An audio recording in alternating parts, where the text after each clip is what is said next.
Details చూద్దాం. కంచె గచ్చిబౌలి భూ వివాదంపై కీలక సమావేశం నిర్వహించారు. మంత్రులతో ఉపాధ్యాయ పౌర సమాజం ప్రతినిధులు భేటీ అయ్యారు. విద్యార్థులపై కేసులు ఉపసంహరించాలన్న పౌర సంఘాలు కోరారు.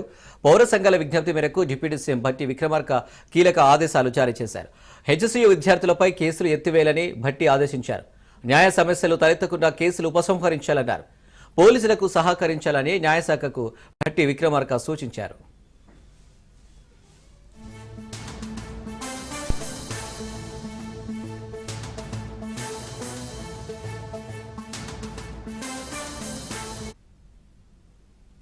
మంత్రి శ్రీధర్ బాబు పర్యటనలో ఉద్రిక్తత చోటు చేసుకుంది. హైదరాబాద్ కొత్తపేటలో జేహెచ్ఎంసీకి సంబంధించిన ప్రారంభోత్సవ కార్యక్రమానికి మంత్రి శ్రీధర్ బాబు హాజరయ్యారు. అయితే ఈ ప్రారంభోత్సవం కాస్త రచ్చరచ్చగా మారింది.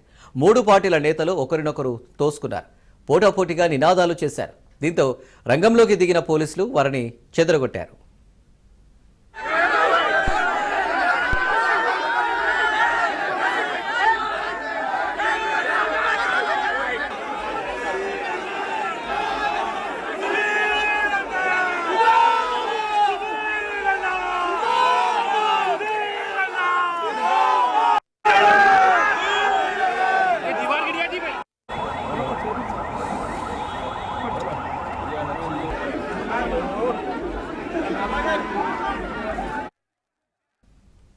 హిందూ ప్రజలకు ఎమ్మెల్యే వీరుపాక్షి క్షమాపణ కోరారు. శ్రీరామనవమి సందర్భంగా చిప్పగిరిలో నిర్వహించిన శ్రీరామనవమిలో భాగంగా సీతారాముల కళ్యాణంలో పాల్గొని సీతమ్మ మెడలో తాళిని వేశారు. వీడియోలు వైరల్గా మారి రాజ్ న్యూస్లో వార్త రావడంతో క్షమాపణలు కోరారు.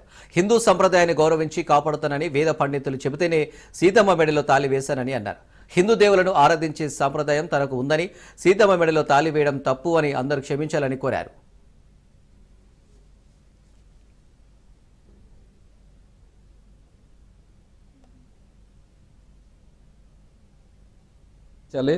ఎందుకంటే నిన్నటి రోజున సీతారాముల కళ్యాణోత్సవం మా చిప్పగిరి గ్రామంలో జరిగింది. ఆ జరిగినందుకు నేను ఒక భక్తుడిగా పోయినా నేను హిందూ సంప్రదాయాన్ని తూచా తప్పకుండా కాపాడేవాడిని. ఎందుకంటే నాకు ఊహ తెలిసినప్పటి నుంచి దైవభక్తి అంటే ఎక్కువ నాకు. ఎందుకంటే శివాలయాలు కానీ ప్రతి ఒక్క దేవాలయాలు ఎవరైనా వచ్చినా కానీ నేను ఊహ తెలిసినప్పటి నుంచి ఏదో నా తోచినంత ఇచ్చుకంటే వచ్చినాను. అలాంటిది నిన్న మా ఊరందరి మధ్యలో మా చిప్పగిరి గ్రామస్తులు మొత్తం సీతారాం కళ్యాణోత్సవంకి వచ్చినారు. అందరూ చూస్తున్నాగానే నేను అందులాగానే ఓ భక్తులుగా పోయినాను అక్కడికి. అక్కడ అందరూ చూస్తున్నాగానే వేద పండితుడు నా చేతికి అన్న మీరు సీతమ్మ మెడలో తాళి వేయమంటే వేసిన తప్ప, ఇది నాకు తప్పని తెలిసి నాకు అప్పుడు తప్పని తెలిసింటే అసలు నేను వేసేవాడు కాదు. ఎందుకో బ్రాహ్మణుడు ఇస్తున్నాడు కదా, ఆయన మాట ఎందుకు కాదనలేనే నేను ఆ పని చేసినాను. అది తప్పైతే హిందూ పెద్దలందరూ ప్రతి ఒక్కరూ అందరికీ నేను క్షమాపణ కోరుతున్నాను. ఆలూరు ఎమ్మెల్యే విరూపాక్షిని మాట్లాడుతున్నాను. హిందూ మత పెద్దలందరూ నన్ను క్షమించాలి.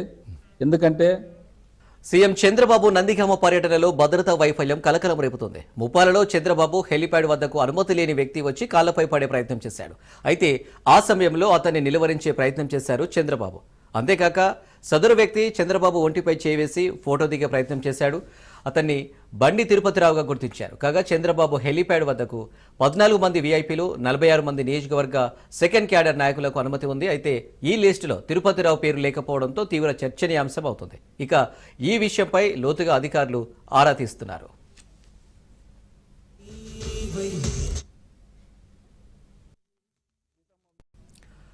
తెలంగాణలో కాంట్రాక్టర్లు మరోసారి కన్నెర చేశారు. రేవంత్ ప్రభుత్వ తీరుపై ఆగ్రహం వ్యక్తం చేశారు. తక్షణమే పెండింగ్ బిల్లులను రిలీజ్ చేయాలంటూ డిమాండ్ చేశారు. Builders association of India Telangana శాఖ కీలక నిర్ణయం తీసుకుంది. బిల్లులు చెల్లించడం లేదని టీ సర్కార్పై యుద్ధానికి పిలుపిచ్చింది. Hyderabad Kondapur builder association of cultural సెంటర్లో బీఐ తెలంగాణ నూతన కమిటీ, సెంట్రల్ కమిటీ ప్రమాణ స్వీకార మహోత్సవం జరిగింది. గత ప్రభుత్వం, ప్రస్తుత ప్రభుత్వం కాంట్రాక్టర్లకు బిల్లులు చెల్లించలేదని బీఐ హైదరాబాద్ సెంటర్ చైర్మన్ ఆవేదన వ్యక్తం చేశారు. వేల కోట్ల రూపాయల బిల్లులను పెండింగ్ ఉన్నాయన్నారు. గతంలో కాంట్రాక్టర్లు సచివాలయం సాక్షిగా నిరసన తెలిపారు. ఆర్థిక మంత్రి భట్టి చాంబర్ ఎదుట ఆందోళన చేశారు. తాజాగా బిల్డర్స్ అసోసియేషన్ ఆఫ్ ఇండియా నిర్ణయం చర్చనీయాంశంగా మారింది.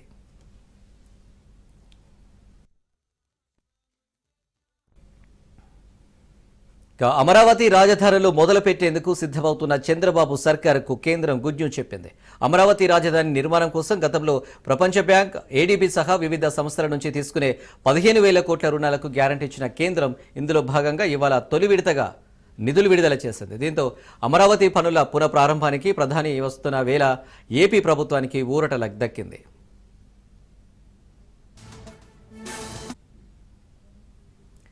ఏపీలో అమరావతి రాజధాని అభివృద్ధి ప్రాజెక్టుకు కేంద్రంలో ఎన్డీఏ ప్రభుత్వం తొలి విడత నిధులు విడుదల చేసింది. ఈ మేరకు ఏపీ ప్రభుత్వానికి 4,285 కోట్ల నిధులు విడుదల చేసినట్లు కేంద్ర ప్రభుత్వ వర్గాలు వెల్లడించాయి. ప్రపంచ బ్యాంకు నుండి మొదటి విడతగా $205 మిలియన్ అందుకున్న తర్వాత కేంద్ర ప్రభుత్వం ఆంధ్రప్రదేశ్కు 4,285 కోట్ల నిధుల్ని విడుదల చేసింది.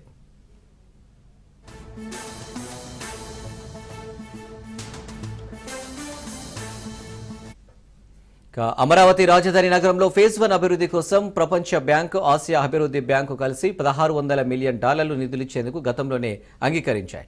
ఇందులో ఒక్కో బ్యాంకు $800 మిలియన్ మేర నిధులు సమకూర్చడానికి అంగీకరించాయి. అయితే అమరావతి తొలి దశ అభివృద్ధి కోసం కేంద్ర ప్రభుత్వం 15,000 కోట్ల రూపాయలను కేటాయించగా మరో 1,400 కోట్లను తమ నిధుల నుంచి కేంద్రం కేటాయిస్తుంది.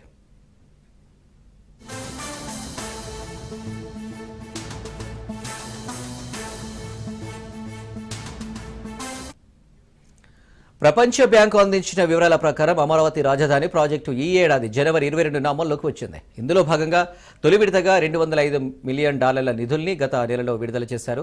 కేంద్రం కూడా ఇందులో నుంచి అమరావతి రాజధానికి ఈ నిధులు విడుదల చేసింది. దీంతో అమరావతిలో నిర్మాణాల పునఃప్రారంభానికి ఊతం లభించబోతుంది.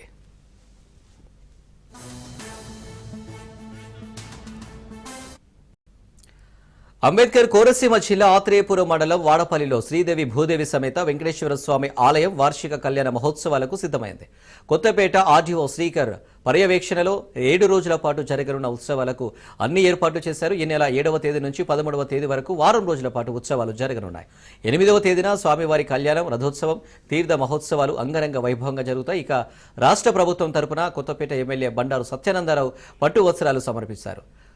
ఈ ఉత్సవాలకు సుమారు 1,00,000 మంది భక్తులు తరలివచ్చే అవకాశం ఉంది. దీంతో భక్తులకు ఎలాంటి ఇబ్బందులు తలెత్తకుండా అన్ని ఏర్పాట్లు చేస్తున్నట్టు డీసీ చక్రధర్రావు తెలిపారు.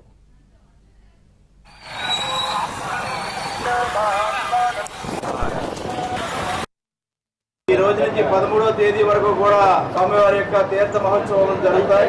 రేపటి రోజున రథోత్సవ కార్యక్రమం మధ్యాహ్నం 2 గంటలకు, రేపు సాయంత్రం 7:30 గంటలకు స్వామివారి యొక్క కళ్యాణ మహోత్సవం ఏర్పాటు చేయడం అనేది దైవజ్ఞులు నిర్ణయించిన ప్రకారం కార్యక్రమాలన్నీ కూడా చక్రస్థానం శనివారం రోజు ఈ విధంగా వివిధ కార్యక్రమాలు కూడా దైవజ్ఞులు చెప్పినట్టుగా వైభవయుతంగా స్వామివారి యొక్క కార్యక్రమాలు నిర్వహించబడతాయి. ఈ యొక్క కార్యక్రమాలన్నీ కూడా దిగ్విజయంగా జరగడం కోసం, భక్తులకు ఏ విధమైన అసౌకర్యాలు లేకుండా ఉండడం కోసం ఈనాడు అధికారులు, ఇక్కడున్న ప్రజాప్రతినిధులు, అక్కడ గ్రామ పెద్దలు అందరూ కూడా వారి శ్రమ వారు పడుతూ ఈ కార్యక్రమం విజయవంతం కావాలి, స్వామివారి యొక్క తీర్థ కళ్యాణ మహోత్సవం వైభవయుతంగా జరగాలనే ఆలోచనతోటి అన్ని ఏర్పాట్లు కూడా చేస్తూ ఉన్నారు. చక్కచక్క ఏర్పాట్లన్నీ పూర్తవుతూ ఉన్నాయి. ఆర్డీఓ గారు శ్రీకర్ గారు స్వయంగా పర్యవేక్షించి వారి యొక్క సూచనలు ఇచ్చి ఇక్కడ ఏదైనా లోటుపాట్లు ఉంటే ఓం నమో వెంకటేశాయ మహా వాడపల్లి క్షేత్రంలో వేయించేస్తున్న స్వయంభూ చందన స్వరూపురంలో ఉన్న వెంకటేశ్వర స్వామి వారి దేవస్థానంలో ఈ రోజున వార్షిక కళ్యాణ కార్యక్రమాలు సాయంకాలం నుంచి ప్రారంభమై మరి రేపు రథోత్సవం, సాయంకాలం స్వామివారి అమ్మవార్ల యొక్క కళ్యాణోత్సవం, అలాగే మరియు సదస్యం, రోజు కూడా వాహనాలతో స్వామివారి అమ్మవార్లు ఊరేగింపు కార్యక్రమాలు, తదుపరి చక్రస్నానం శనివారంతో ఈ యొక్క కార్యక్రమాలన్నీ కూడా పూర్తవుతున్నాయి. కావున భక్తులందరూ కూడా ఈ యొక్క 5 రోజులు కూడా ఈ స్వామివారి కార్యక్రమాల్లో పాల్పంచుకుని స్వామివారి కృపపాత్రలు అవుతారని మీ ద్వారా విజ్ఞప్తి చేస్తున్నాం. అలాగే ఈ యొక్క కార్యక్రమాలకి revenue, police, fire, health, RWS, Panchayati Raj ఇత్యాది శాఖలన్నింటి సహకారంతో నోటిఫైడ్ ఫెస్టివల్ లాగా అన్ని రకాల ఏర్పాట్లు కూడా కలెక్టర్ గారు, స్థానిక శాసనసభ్యులు బండారు సత్యానందరావు గారి ఆధ్వర్యంలో మరి ఎన్నోసార్లు 2-3 మీటింగ్లు పెట్టుకోవడం జరిగింది. ఏలూరు జిల్లా కైకరూరులో కూటమి ప్రభుత్వం కాలువలకు మెరుగులు దిద్దుతుంది. పంట కాలువలు, మురుగు కాలువల మెరుగులపై రాజ్ న్యూస్ ప్రత్యేక కథనాలపై ప్రభుత్వం స్పందించింది. గత ప్రభుత్వంలో పంట కాలువల మరమ్మతులను పూర్తిగా మరుగున పెట్టింది. పంట కాలువలపై కైకలూరు ఎమ్మెల్యే కామినేని శ్రీనివాస్ దృష్టి పెట్టి సమస్యలను పరిష్కారానికి శ్రీకారం చుట్టారు. ఎమ్మెల్యే కామినేని శ్రీనివాస్ చొరవతో రైతులు హర్షం వ్యక్తం చేస్తున్నారు.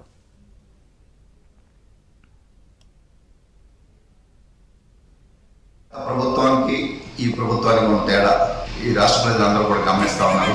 ఈ నియోజకవర్గ ప్రజలు కూడా పూర్తిగా మార్పుల్ని చేసి చూపిస్తున్నాం. మాటల వరకే పరిమితం కాకుండా శ్రీనివాస్ గారి ఆలోచనలు ఎలా ఉంటాయి, రైతులకు ఏం చేస్తే మంచి జరుగుతుంది, ఆయా విధానాన్ని మనం పెద్ద ఆయన చంద్రబాబు నాయుడు గారి దృష్టిలో పెట్టి మీరు అటకెక్కించిన నీటి సంఘాలు ఉన్నాయో ఆ నీటి సంఘాలను పునర్నిర్మాణం చేసుకుని మళ్ళా మనం ఈ రైతులకి శ్రేయస్ కోసం, కాలువలు బాగు చేయడం కోసం, ఈ ప్రజలకి మంచినీరు కానీ మురుగునీరు కానీ రెండూ కూడా వ్యవసాయాలు చేయాలి, చెరువులు బాగుండాలి అంటే నీరు ఉండాలి, చేప పెరగాలంటే నీరు ఉండాలి. ఆ నీటి లభ్యత పైనుంచి మన ఇబ్బందిగా ఉన్న ఈ పరిస్థితుల్లో ప్రాజెక్టులో నీరు లేక కాలువలు వదిలిస్తున్నారు ఇప్పుడే. అటువంటి పరిస్థితుల్లో మరి కింద నుంచి ఉప్పేరు నుంచి నీరు తీసుకురావడం అనేది చాలా అద్భుతమైన ప్రయత్నం. అది ఎప్పుడు కూడా లెక్క నీరు రాలా. ఇవాళ ఏదైతే కామినేని శ్రీనివాస్ గారు త్వరగా నిర్ణయం తీసుకుని రేపు భవిష్యత్తులో కూడా జూన్ కూడా ఉపయోగపడకుండా ముందే చేసేస్తే మనం అన్ని కాలాలన్నీ శుభ్రంగా ఉంటాయి. మొలకొచ్చినప్పుడు ఈ రోడ్లు అవి మొలకుండా ఉంటాయి.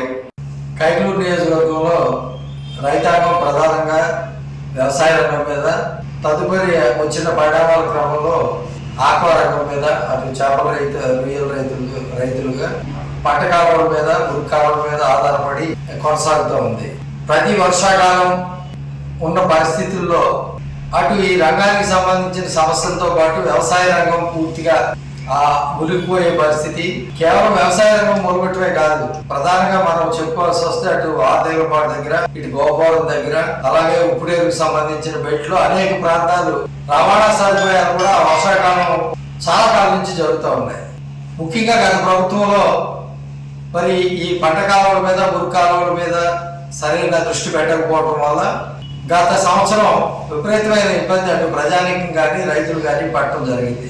ఈ పరిస్థితుల్లో మన ప్రభుత్వం ఏర్పడిన తర్వాత మరి డాక్టర్ కామినేని శ్రీనివాస్ గారు శాసనసభ్యులుగా ఎన్నికైన తర్వాత ఈ విధానం ఇలాగే కొనసాగితే ప్రతి సంవత్సరం ఈ ఇబ్బందికర పరిస్థితి నుంచి బయటపడాలంటే మనం ఏం చేయాలనే ఆలోచన వచ్చినప్పుడు ఖచ్చితంగా గతంలో జరిగే విధానం ఏంటంటే గత ప్రభుత్వంలో కానీ గత ప్రభుత్వం వైసీపీ ప్రభుత్వం నుంచి తెలుగుదేశం రావాలని ప్రజలందరూ కోరుకుని గట్టిగా ఇక్కడ కామినేని శ్రీనివాస్ గారు శాసనసభ్యులుగా 56,000 మెజార్టీతో గెలిపించుకున్నాం అందరూ. అలాగే నేను ఒక రైతుగా 20 సంవత్సరాల నుంచి ఒక రైతుగా ఉన్నాను ఇక్కడ.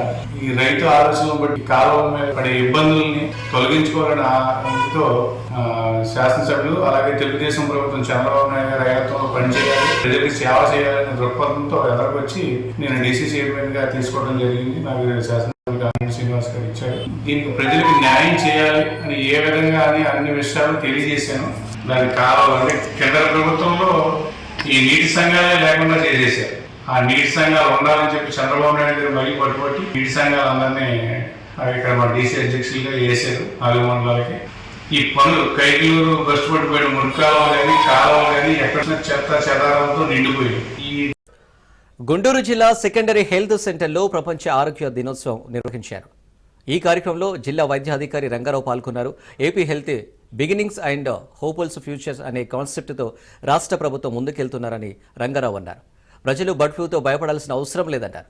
చికెన్ను వండుకునేటప్పుడు 100 డిగ్రీస్తో ఉడకబెట్టుకుని తినాలని అంటున్న జిల్లా వైద్యాధికారి రంగారావుతో మా ప్రతినిధి రమేష్ ఫేస్ టు ఫేస్. అనగానే గుర్తొచ్చేది ప్రపంచ ఆరోగ్య దినోత్సవం అని చెప్పుకోవచ్చు. ఏదైతే మరి ఆరోగ్యం అటు కేంద్రం అటు రాష్ట్ర ప్రభుత్వాలు పూర్తి స్థాయిలో కూడా అప్రమత్తంగా ఉన్నటువంటి పరిస్థితి కనపడుతుంది. ఇటీవల అటు కరోనా తర్వాత పూర్తి స్థాయిలో అటు వైద్య వ్యవస్థ కూడా పూర్తి స్థాయిలో అనేక సంస్కరణలు తీసుకొచ్చినటువంటి నేపథ్యంలో ప్రపంచ ఆరోగ్య దినోత్సవం సందర్భంగా మనతో పాటు బి రంగారావు అటు గుంటూరు డీసీ మనతో పాటు ఉన్నారు. ఆయన మాటలను తెలుసుకున్నా ప్రపంచ ఆరోగ్య సందర్భంగా ఎలాంటి సంస్కరణలు తీసుకొస్తున్నారు, ఆరోగ్యంపై ఎలాంటి భద్రత రాష్ట్ర ప్రభుత్వం తీసుకుంటుందనే అంశంపై మనతో సార్ చెప్పండి. ఈరోజు ప్రపంచ ఆరోగ్య దినోత్సవం సందర్భంగా ఇప్పుడున్నటువంటి కూటమి ప్రభుత్వం కూడా వైద్యంపై కూడా పూర్తి స్థాయిలో అప్రమత్తంగా ఉంది. ఇటీవల పల్నాడు ప్రాంతంలో పాప చనిపోయినటువంటి విషయం కానీ అదేవిధంగా సెకండరీ హెల్త్ లో ఎలాంటి సంస్కరణలు తీసుకొస్తున్నారు? ముఖ్యంగా మనకు ముందు మీడియా మిత్రులకి నమస్కారం అండి. మీరు అడిగిన క్వశ్చన్ చాలా మంచి క్వశ్చన్. అది ఒక మాటలో సమాధానం చెప్పలేను, కానీ ప్రయత్నం చేస్తాను. ముఖ్యంగా ఇవాళ వరల్డ్ హెల్త్ డే ప్రపంచ ఆరోగ్య దినోత్సవం సందర్భంగా గవర్నమెంట్ ఒక థీమ్ తీసుకుంది ఈ ఇయర్ గాను 2025 గాను, healthy beginnings and hopeful futures. Healthy beginnings and hopeful futures అని. దేనికేనంటే ముఖ్యంగా కాన్సన్ట్రేషన్ వచ్చేసి మెడ్ కేర్ ఇంప్రూవ్ చేయాలి, అలాగే న్యూ బార్న్ కేర్ కూడా ఇంప్రూవ్ చేయాలి. మెటర్నల్ డెత్స్ ని, అవాయిడబుల్ మెటర్నల్ డెత్స్ అన్ని కూడా తగ్గించాలి. అట్లాగే అవాయిడబుల్ డెత్స్ న్యూ బార్న్స్ కూడా తగ్గించాలి. బోత్ అంటే మెటర్నల్ డెత్స్, ఇన్ఫెంట్ డెత్స్ రెండు కూడా పూర్తిగా తగ్గించాలనేది main goal for this year. మొన్న పల్నాడు ప్రాంతంలో బర్డ్ ఫ్లూకి సంబంధించి కూడా ఒక పాప, చిన్న పాప 2 ఏళ్ల చిన్నారు కూడా చనిపోయినటువంటి పరిస్థితి. సో ఈ చికెన్ షాపుల దగ్గర పరిశుభ్రత లేకపోవడం వలన, అదేవిధంగా మీకు హాస్పిటల్స్కి వస్తున్నటువంటి రోగుల పట్ల మీరు ఎలాంటి అవగాహన కల్పిస్తున్నారు? ముఖ్యంగా బర్డ్ ఫ్లూ అనేది మనకు యాక్చువల్ గా ఏపీలో లేదండి. అయితే రీసెంట్ గా ఒక పాప 2 years బేబీకి నర్సరావుపేటలో వీటిలో ఒక పాప ఎఫెక్ట్ అయింది. చికిత్స పొందుతూ ఎయిమ్స్ హాస్పిటల్లో చనిపోయింది. అది వచ్చేసి మొన్ననే సెంట్రల్ టీం వచ్చి మన విజిట్ చేశారు, అన్ని విధాలుగా పరీక్షలు చేశారు. బర్డ్ ఫ్లూ అనేది బర్డ్స్ నుంచి వైరస్ ఎఫెక్ట్ అయినప్పుడు ముఖ్యంగా ఏవియన్ ఇన్ఫ్లుయెంజా ఏ H5N1 అనే వైరస్ తో వస్తుంది. ఈ వైరస్ రొటీన్ గా కూడా బర్డ్స్ లో ఉంటుంది. మామూలుగా మనకి ఎలాగా కామన్ కోల్డ్ జలుబు వస్తుందో అలాంటి వైరస్ ఇది కూడా. అది బర్డ్స్ ద్వారా వస్తుంది మనకి. బర్డ్స్ కి వచ్చేసి అవి ముక్కులో నుంచి కానీ కింద పడ్డప్పుడు ఫెదర్స్ లో కానీ, మొత్తం ఫెదర్స్ లో అంటే ఉంటుంది వైరస్. కానీ మామూలుగా మనం దాన్ని టచ్ చేయడం వల్ల కానీ, లేకపోతే ఇంకేదైనా మాంసం తినడం వల్ల కానీ, అంటే పచ్చి మాంసం ఉడకబెట్టకుండా సరిగా రా ఫుడ్, రా చికెన్ తినడం వల్ల కానీ, రా ఫుడ్ టచ్ చేయడం వల్ల కానీ వస్తుంది. అయితే అందరం టచ్ చేస్తుంటాం, రోజు చాలా మంది పక్షులు మన దగ్గర తిరుగుతూ ఉంటాయి, మనకు రావట్లేదు కదా. అంటే దాంట్లో మనకు రెసిస్టెన్స్ తక్కువ ఉన్నప్పుడు, తర్వాత మనకు వేరే జబ్బులు ఉన్నప్పుడు, డయాబెటీస్, షుగర్ ఇట్లాంటివి ఉన్నప్పుడు, క్యాన్సర్ ఇట్లాంటి ఉన్నప్పుడు మాత్రమే వస్తుంది. మామూలు విధంగా రాదు. ఆ చిన్నపిల్లలకు కూడా రాదు. కాకపోతే వాళ్ళు పచ్చి మాంసం తినకూడదు. బాగా ఉడకబెట్టి 100 degrees centigrade లో ఉడకబెట్టి తిన్నట్టయితే అది రాదు. వీటి సద్వినియోగం చేసుకోవాలని చెప్పేసి మనం చేస్తున్నాను. ఇది పరిస్థితి. మొత్తంగా చూసుకుంటే ఆరోగ్య దినోత్సవ సందర్భంగా, ప్రపంచ ఆరోగ్య దినోత్సవ సందర్భంగా మనం ఉండేటువంటి పరిసర ప్రాంతాలు ఖచ్చితంగా శుభ్రంగా ఉంచుకుంటేనే అటు నుంచి కూడా బయటపడేటువంటి అవకాశం ఉంది. అదేవిధంగా ఇటీవల ముఖ్యమంత్రి అసెంబ్లీలో చేసినటువంటి వ్యాఖ్యలు, అంటే ఎక్కువగా గర్భిణీ స్త్రీలకు సంబంధించి కూడా సిజేరియన్ చేస్తున్నారు, నార్మల్ డెలివరీలు పూర్తిగా నిర్లక్ష్యం చేస్తున్నారు అనేటువంటి వ్యాఖ్యల పైన కూడా ప్రభుత్వం చాలా సీరియస్ గా తీసుకుంది. జిల్లా స్థాయి అధికారులు, అదేవిధంగా డాక్టర్స్ కూడా ప్రతి నెల అటు జిల్లా స్థాయి కమిషనర్ స్థాయి అటు సిరి మేడం కూడా పూర్తి స్థాయిలో రివ్యూ నిర్వహిస్తున్నారు. అదేవిధంగా రోగులకు కావాల్సినటువంటి అనేక మౌలిక వసతులకు సంబంధించి కూడా సదుపాయాలు అందిస్తూ కూడా రాష్ట్ర ప్రభుత్వం, కూటమి ప్రభుత్వం ఏర్పడిన తర్వాత వైద్యం పైన కూడా పూర్తి స్థాయిలో దృష్టి పెట్టారు. అదేవిధంగా అటు వైద్య శాఖ మంత్రిగా ఉన్నటువంటి సత్యకుమార్ యాదవ్ ఎక్కడికక్కడ జిల్లా కలెక్టర్లతో పాటు జిల్లా డీసీలతో పాటు కూడా పూర్తి స్థాయిలో కూడా ఎప్పటికప్పుడు కూడా ఆరోగ్యానికి సంబంధించి కూడా మెరుగుపరిచేటువంటి కార్యక్రమం చేపట్టారు. రానున్నటువంటి రోజుల్లో అటు సెకండరీ హెల్త్ ని పూర్తి స్థాయిలో మెరుగుపరిచి అటు రోగులకు కూడా ఎలాంటి ఇబ్బందులు లేకుండా చూస్తామని కూడా జిల్లా డీసీ రంగారావు చెప్తున్నటువంటి పరిస్థితి అయితే కనపడుతుంది. విడుదల సుభాష్తో రమేష్, రాజ్ న్యూస్, గుంటూరు. సంగారెడ్డి జిల్లా పైడిపల్లి, రుద్రారం గ్రామాలలో జై బాబు, జై భీమ్, జై సంవిధాన్ అభియాన్ కార్యక్రమం నిర్వహించారు. ఈ కార్యక్రమంలో జహీరాబాద్ ఎంపీ సురేష్ షెట్కర్, నారాయణఖేడ్ ఎమ్మెల్యే సంజీవరెడ్డి పాల్గొన్నారు. ఈ సందర్భంగా ఏఐసీసీ ఆదేశాల మేరకు అత్యంత ప్రతిష్టాత్మకంగా జై బాపు, జై భీమ్, జై సంవిధాన్ కార్యక్రమాలు నిర్వహించడం జరుగుతుందన్నారు. అన్ని వర్గాలకు, అన్ని కులాలకు సమన్వయం చేసేది కాంగ్రెస్ పార్టీ అని సంజీవరెడ్డి అన్నారు. 240 సీట్ల దగ్గర ఆపేసారు, బ్రేక్ కొట్టేసారు. ఇంకో 30 తక్కువస్తే మా కాంగ్రెస్ గవర్నమెంట్ ఇచ్చుకుంటే. కానీ ఆడ చంద్రబాబు నాయుడు గారు ఆంధ్రలో, నితీష్ కుమార్ బీహార్ లో ఆయనకు సంబంధించిన 30-35 ఎంపీల మద్దతు మళ్ళా ప్రధాని అయిండు. అంటే మేము ఇది కార్యక్రమం ఎందుకు పెట్టినామంటే రేపు భవిష్యత్తులో ఈ బీజేపీ మతతత్వం, మేము ధర్మం పేరు మీద మేము లేమా, మా ధర్మం మేము ఇందులం కాదా, మేమంతా ఇందులో మేము రాముడిని పూజిస్తాం, దేవుళ్ళకి పూజిస్తాం. ఈ బీజేపీలో ఒక్కలకే దేవుడు ఉన్నాడా, రాముడు ఉన్నాడా? రాముడే సొంతం తీసుకున్నాడా మాట్లాడుతున్నాడు. కానీ అయోధ్యలో ఏమైంది గుర్తా? మన పార్లమెంట్ ఎన్నికలైన అయోధ్యలో ఫైజలాబాద్ అని పార్లమెంట్ ఉంది. అయోధ్యలోనే శ్రీరామునికే కోపం వచ్చింది. ఎందుకు కోపం వచ్చిందంటే, నా పేరు పెట్టి మీరు ఓట్లాడుతున్నారు, మూర్ఖుల్లారా, ఇది దుర్మార్గం, ఇది ధర్మం మీరే. నా భక్తులు అన్ని పార్టీలు అతీతంగా నాకు భక్తులు ఉంటారు. మీరేమన్నా జై శ్రీరామ్ అంటే మీ అయ్యే జాగిరి, జై శ్రీరామ్ దేవుడు అన్నాడు. అందుకే అయోధ్యలో ఇది పార్లమెంట్ సీటు బీజేపీ ఓడిపోయింది. ప్రజలు తెలియపరలు. 2 వర్గాల మధ్య పంచాయతీలు జరగడం కామన్, కానీ 2 కోతుల గ్రూపుల మధ్య ముష్టి యుద్ధం జరగడం జనాలను ఆశ్చర్యానికి గురిచేసింది. ఈ ఆసక్తికర ఘటన వరంగల్ జిల్లా వర్ధనపేట మండలం ఇల్లందలో జరిగింది.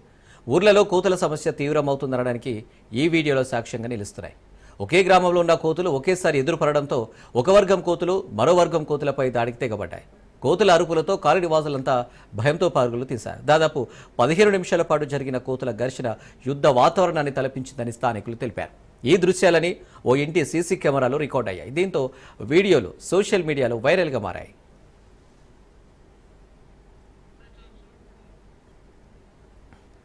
తమిళనాడులో హీరో అజిత్ భారీ కటౌట్ కుప్పకూలింది. ఇటీవలే వీదాము యార్చి సినిమాతో ఆడియన్స్ ముందుకు వచ్చిన అజిత్ ఇప్పుడు గుడ్ బ్యాడ్ అగ్లీ సినిమాతో మరోసారి థియేటర్లో సందడి చేయబోతున్నారు. మరోవైపు ఈ సినిమా ప్రమోషన్స్ నిర్వహించేందుకు రెడీ అవుతున్నారు మేకర్స్. ఈ క్రమంలోనే నెలైలోని అజిత్ సినిమా కోసం ఏర్పాటు చేసిన 285 అడుగుల ఎత్తైన కటౌట్ కుప్పకూలింది. దీంతో అక్కడే ఉన్న అభిమానులు త్రుటిలో పెను ప్రమాదం నుంచి తప్పించుకున్నారు.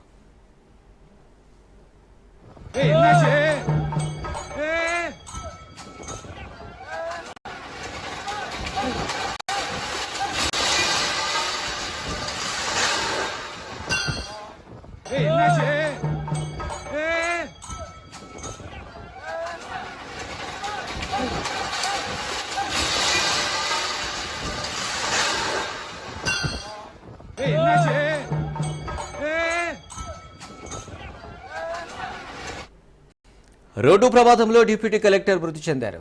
అన్నమయ్య జిల్లా సంబేపల్లి మండలం ఎర్రగుంట్ల దగ్గర ఘటన చోటు చేసుకుంది. 2 కార్లు ఢీకొన్న ప్రమాదంలో డిప్యూటీ కలెక్టర్ అక్కడికక్కడే మృతి చెందారు. ప్రమాదంలో స్పెషల్ డిప్యూటీ కలెక్టర్ రమాదేవి మృతి చెందినట్లు పోలీసులు వెల్లడించారు. 2 కార్లు ఢీకొన్న ఘటనలో 4 గాయాలు కాగా ఆసుపత్రికి తరలించారు. హంద్రీ నివాస్ స్పెషల్ డిప్యూటీ కలెక్టర్గా రమాదేవి పనిచేస్తుంది.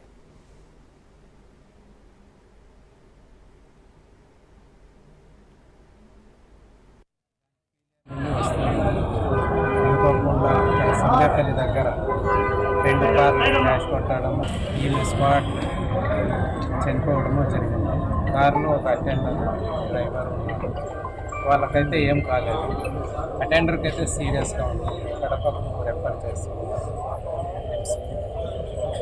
డ్రైవర్కి అనంతపూర్ డిస్ట్రిక్ట్ కమజూరు మండలం. వాళ్ళ భర్త కూడా లేడు, అక్కడే అనంతపూర్ ఉన్నారు. ఫోన్ చేశాను, సీరియస్గా ఉంది, మీరు అర్జెంట్గా రావాలని చెప్పాను. ఆయన కూడా వచ్చారు. ఆమె కూడా మొన్న ఫిబ్రవరిలో అప్పుడు ఎలక్షన్ ముందు మనకి ఇక్కడ స్పీలేర్ హెచ్ఎన్ఎస్ యూనిట్ డిప్యూటీ కలెక్టర్గా ఉన్నారు.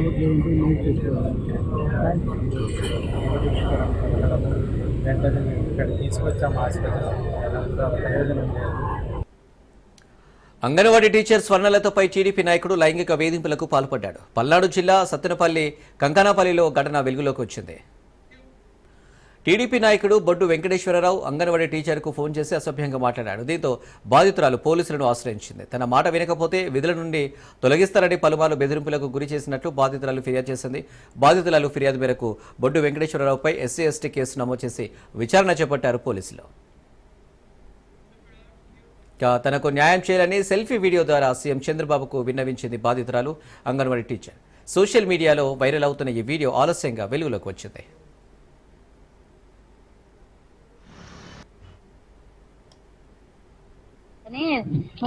ఉద్యోగం పోకుండా ఆపింది ఎవరు? నేనేం కాదంట్లా. ఆధార్ తీసుకొచ్చి ఎవరు ఒక్క మాట చెప్పు, ఆపింది ఎవరు నీ ఉద్యోగం? సారా చెప్పి ఆధార్ ఎట్టోగట్ట తీపించుకో, పేరెక్కిస్తాను. ఫోన్లు ఇస్తే తెస్తా. ఎవరు పిచ్చోడా వాళ్ళు? ఇక్కడ పిచ్చోడు కాదయ్యా, నేను ఏమన్నా ఎక్కిట్లేదు నువ్వు అనుకున్నావని నీకు చెప్తున్నా. ఎందుకు ఇవ్వాల్సి వచ్చింది? ఆమెకు ఎవరికో తీసుకుపోయి ఫోన్ ఇచ్చావు నువ్వు. నేను డైరెక్ట్ కన్నా గారికి గలుపుతానంటే వద్దన్నదా మేడం గారు? సార్ చెప్పి 2 నిమిషాలు ఎట్టొకటి ఆధార్ వచ్చేసరి చూసుకో బుడ్డోడికి. నీకు ఈ పేరు ఎక్కిరాక ఈ పోతే నన్ను అడుగు, సరేనా? పోయలేదని నిన్ను తిట్టానా? నేను అర్థం కాదయ్యా, ఎట్టొకటి మరి పిల్లోడికి ఏవి రాకుండా పోతున్నాయి కదా. ఓవర్ యాక్షన్ బాగా ఎక్కువైంది. సరే సరే మరి లేకపోతే నీ ఉద్యోగం ఏంది ఇచ్చేది ఏంటంటే నేను ఉంది కూడా నీకు. నీ ఉద్యోగం చూపిస్తే నా పేరు పరువు అవ్వాలి. మరి ఎన్నిసార్లు చెప్పా నేను ఆధార్ తెచ్చుకోవాలి. సరే వదిన వెంకటేశ్వరరావు గారు పరుగు పోయినట్టు, అది గుర్తు పెట్టుకుని. నువ్వు నా మడిసి వదిన. మరి ఇంతసేపు ఎందుకు అర్థం చేసి అంటే నాకు అనిపిస్తుంది. సరే సరేలే, నా ప్రాణం నువ్వు. సరే సరే సరే ఐ లవ్ యూ. సరేలే. ఎన్నింటికి వచ్చారు ఇంటికి? వచ్చిపోయిద్దయ్యా, ఎన్నింటికో చెప్పలేము మేము. ఫోన్ చేస్తావా? అప్పుడు చూద్దాంలే. సత్తనపల్లి వచ్చి ఫోన్ చేయండి. సరే ఉంటున్నాను, మీటింగ్ లో ఉండాలి నేను. వాళ్ళ తమ్ముడు కొడుకు పుట్టిన తారీఖు కానీ వాళ్ళ తల్లిదండ్రుల వివరాలు కానీ ఏమి ఇవ్వకుండా అంగన్వాడీ నుంచి వచ్చి పోస్ట్ ఇవ్వాల్సిందిగా నన్ను హారాస్మెంట్ చేస్తున్నాడు సార్. వాళ్ళ తమ్ముడు కొడుకు అన్నీ ఇవ్వాలని, ఒకవేళ ఏమి ఇవ్వకపోతే నేను తనతో పడుకోవాలని, ఫోన్లు చేసి ఐ లవ్ యూ అని, నువ్వు అంటే నాకు ఇష్టమని, నా మీటింగులకు వస్తానని, నేను చెప్పినట్టునే వినాలని చెప్పి నాకు ఇష్టాలు ఎక్కువ నేను చెప్పి, నేను సత్తెనపల్లి ఉంటే నువ్వు సత్తెనపల్లి వచ్చి నాకు ఫోన్ చేయని నన్ను తరచూ ఫోన్ చేసి బెదిరిస్తున్నాడు సార్. గ్రామ పెద్దలు కూడా సంప్రదించారు సార్. నేను ఎమ్మెల్యే గారి దృష్టికి కానీ విషయం తీసుకెళ్తే ఎమ్మెల్యే కన్నా గారు నా పట్ల సారి ముందుతో దయతో వెంటనే సీఏ గారికి ఫోన్ చేసి పోలీస్ స్టేషన్లో కేసు పెట్టమని చెప్పారు సార్. సార్ వెంటనే స్పందించారు సార్ నా మాటకి. అతను 26వ తారీఖు ఫోన్ నైట్ టైంలో 26 సార్లు ఫోన్ చేసి నేను ఫోన్ ఎత్తిపోయేసరికి వాట్సాప్లో సారీ అని పెట్టి పక్క వీధిలో వేరే వాళ్ళకి ఫోన్ చేసి నాకు ఇమ్మని నన్ను బ్యాండ్ చేయాలని చెప్పి అందరి దృష్టిలో ఇలా చేస్తున్నాడు సార్. సార్ నాకు న్యాయం చేయండి సార్.